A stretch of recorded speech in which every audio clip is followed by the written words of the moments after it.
everybody, welcome back to another episode of Talking Cardboard. As always, we've got the regular crew. We've got Kaylor, Corey, myself, Ryan, and John. And this time, we're taking a new look at a game from late 2018, Western Legends.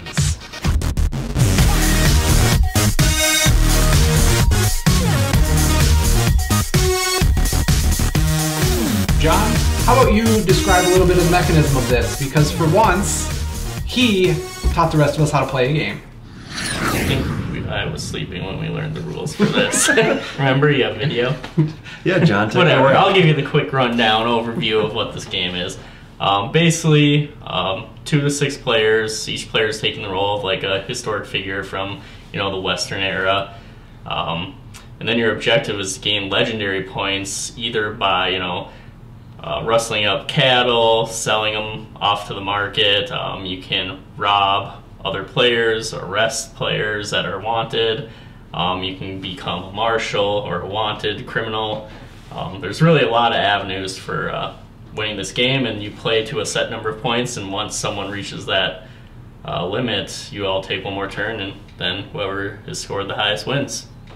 I think one of the big interesting mechanisms of this game is it's what they call a sandbox game. Mm-hmm. So you are building this world and doing 100 different things within it. So it's not a asymmetrical game. It's one where everybody's got the same possible objectives. You just kind of pick your own story with it. Yep. Very open world. Do what you want, when you want, how you want. You kind of create your own life for yourself in this game. Sounds like the Old West to me. Exactly. Kaylor, any pros on that? I mean, I love the amount of options you have to do in this game. It's really fun. You can go after other players and arrest them if they're on the wanted track. You can decide to be good in the law and be a marshal or be a wanted person. It's really, really fun and dynamic. Mm-hmm. Yeah, one of the interesting things I've seen is typically I'm the one who is on the wanted track, more of a criminal. Normally in all the other games, it's John whether or not there's a criminal. So that dynamic is really interesting, that you can go down a path of righteousness or a path of more fun. Or you can kind of toe the line and then not decide until later in the game. As somebody who is mostly the marshal and likes to mess with me, John, what are your opinions on the breakdown of roles that we can have?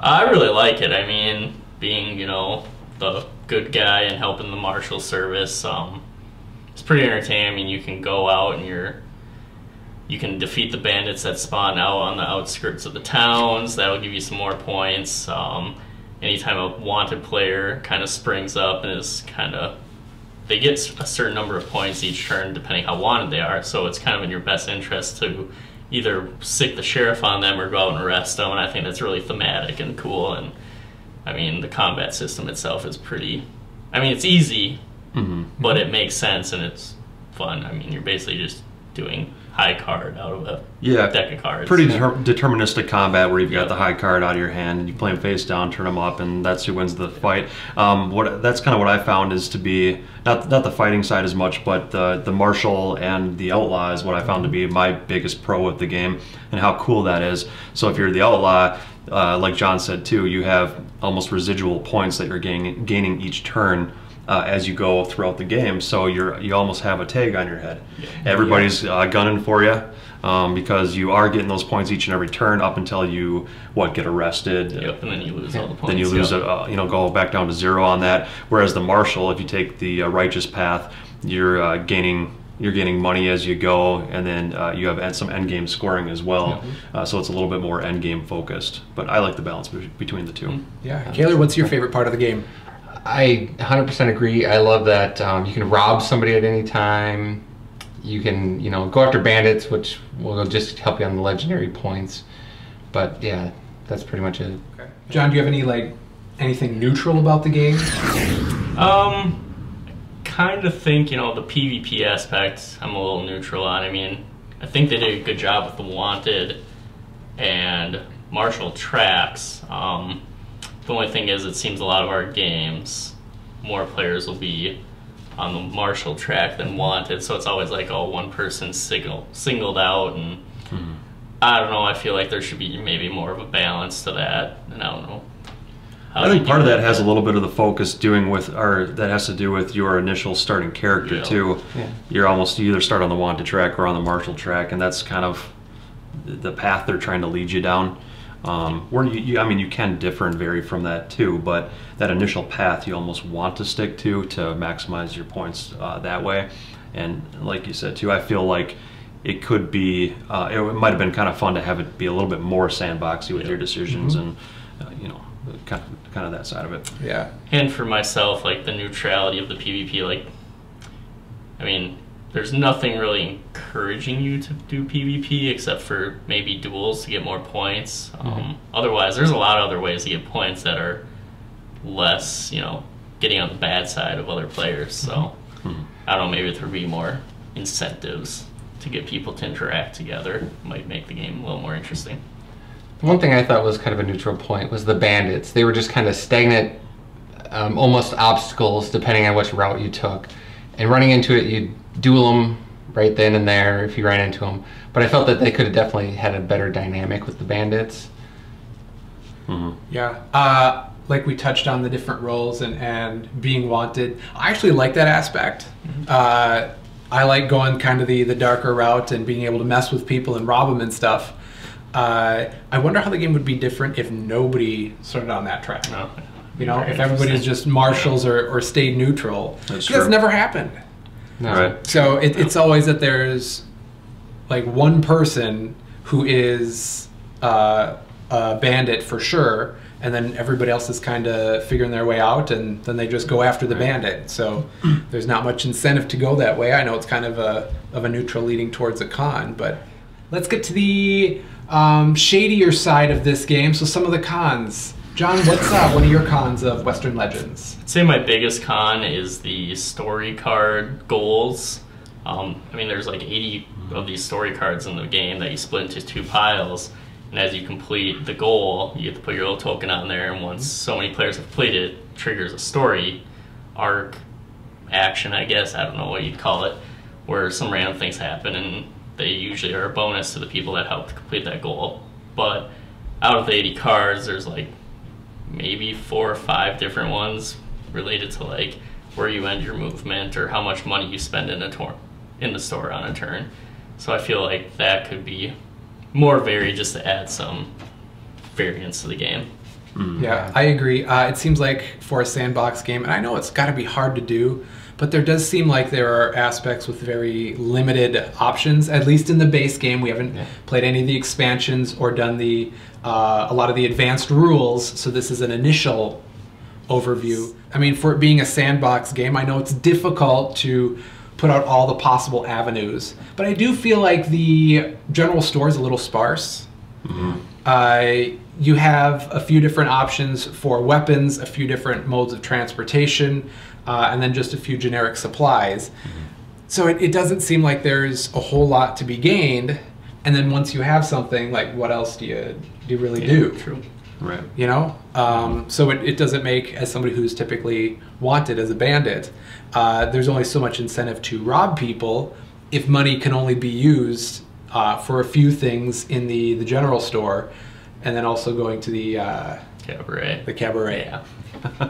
Yeah. One of my cons with the game, to kind of go into it a little bit too on the sandbox side of it, is I did love that as a pro. And I thought that was really fun, open world, really fun to kind of do what you want when you want.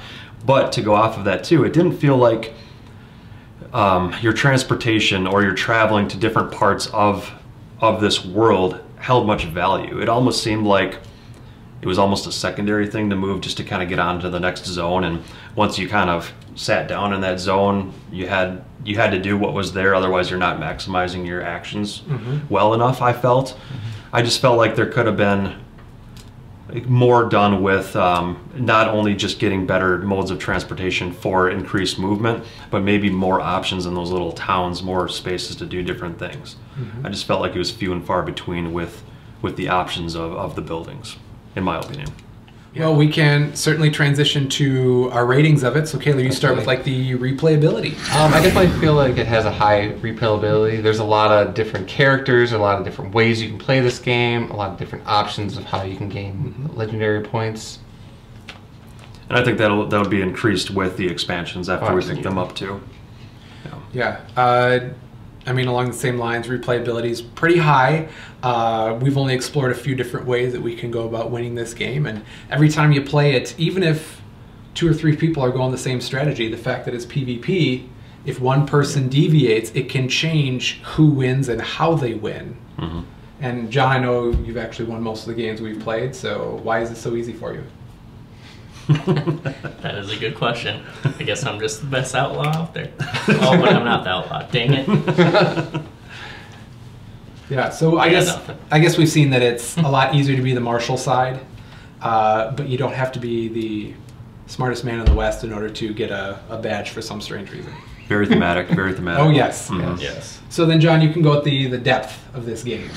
I'd say the depth is about medium. I mean, it takes about one good game to kind of understand all the actions you can take and all the different types of objectives and ways to gain points. But once you kind of get the feel of it, it's pretty easy, especially since they give you the reference card that you can have in front of you.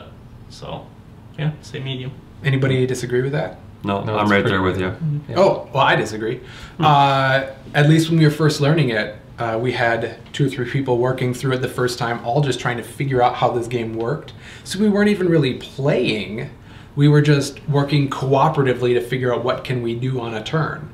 And I know we've played it a handful of times already, and still learning the mechanisms of the poker cards, of different ways that you can like complete objectives or the benefit of herding cattle type of thing. Mm-hmm. I just feel like it's got a lot of depth to it and a lot of weight.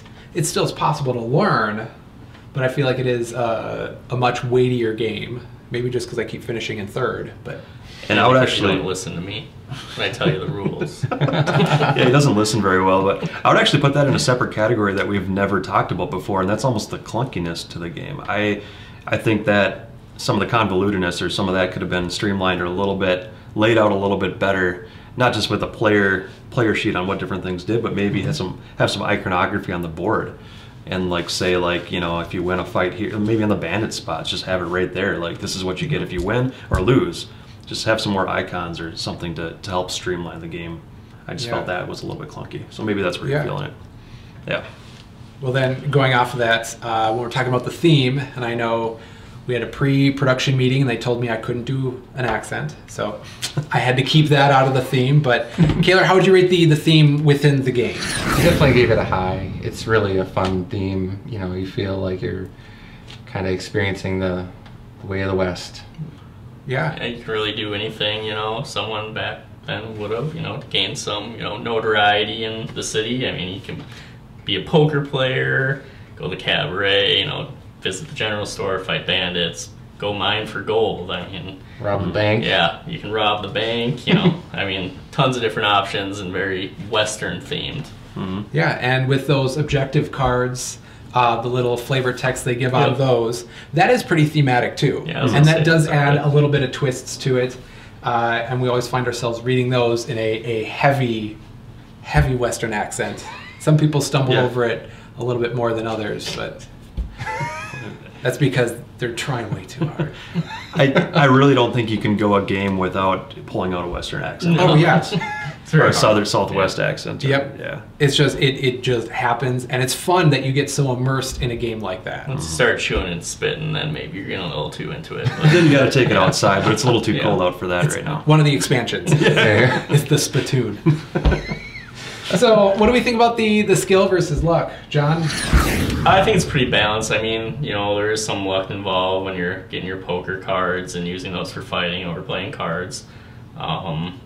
And same with fighting bandits, but there's a lot of skill trying to figure out how to streamline how you're going to make it to victory with the player you're given at the beginning. I mean, they have abilities that suit them more towards like playing poker. You might get more victory points if you win a hand of poker versus if you're a different character who might be better off fighting bandits or being a wanted outlaw. So Yeah, Corey, what do you think?